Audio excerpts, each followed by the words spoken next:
सुख समृद्धि की प्राप्ति के लिए मां दुर्गा से आशीर्वाद के लिए आइए सुनते हैं माता रानी की आरती।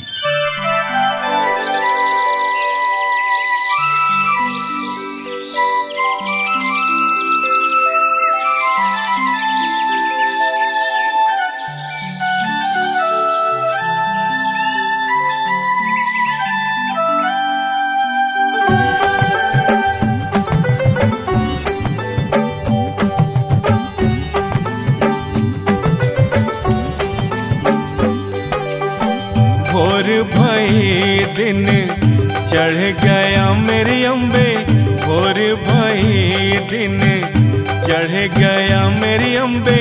हो रही जय जयकार मंदिर विच, आरती जय मां। हे पहाड़ा वाली आरती जय मां। हे अम्बे रानी आरती जय मां।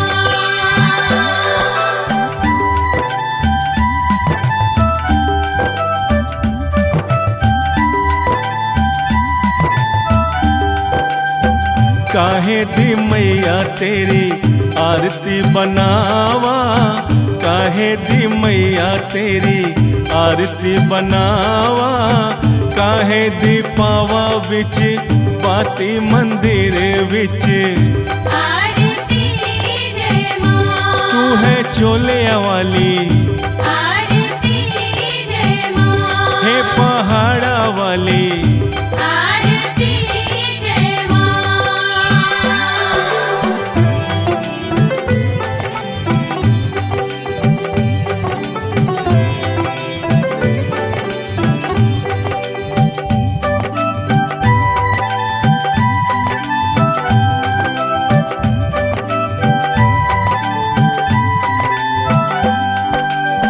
सर्व सोने दी तेरी आरती बनावा, सर्व सोने दी तेरी आरती बनावा। अगर कपूर पावा बाती मंदिर विच, आरती जय मां। हे मां पिंडी रानी आरती जय मां। हे पहाड़ा वाली आरती जय मां।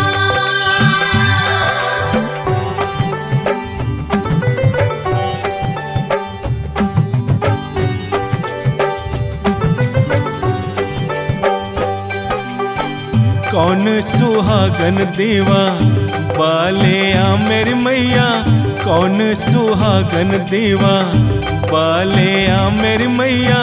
कौन जागेगा सारी रात मंदिर विच, आरती जय मां। सच्चिया जोता वाली आरती जय मां।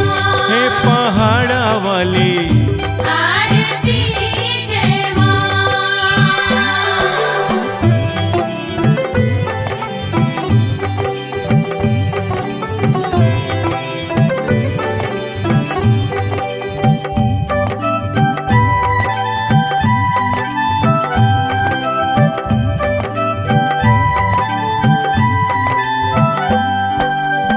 सर्व सुहागन दीवा बाले आ मेरी मैया, सर्व सुहागन दीवा बाले आ मेरी मैया।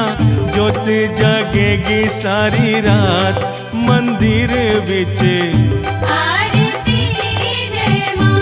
हे पहाड़ा वाली आरती जय मां। हे मां पिगटा रानी आरती जय मां।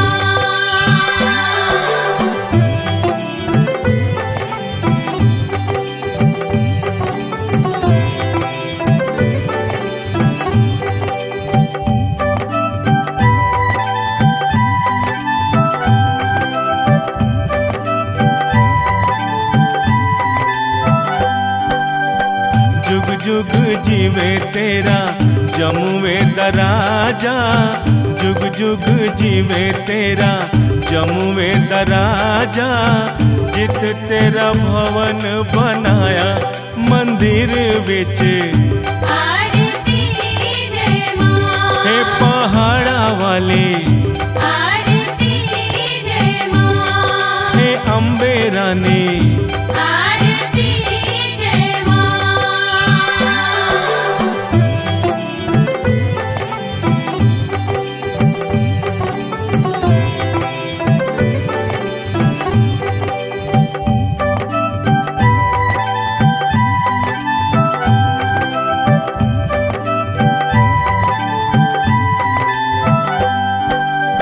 सिमर चरण तेरा ध्यान यस गावे, जो धावे सो वो फल पावे। रख बाणे दी लाज मंदिर विच, आरती जय मां। सच्चिया जोता वाली आरती जय मां। हे पहाड़ा वाली।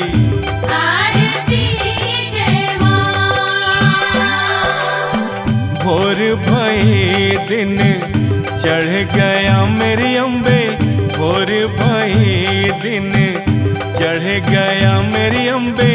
हो रही जय जयकार मंदिर विच,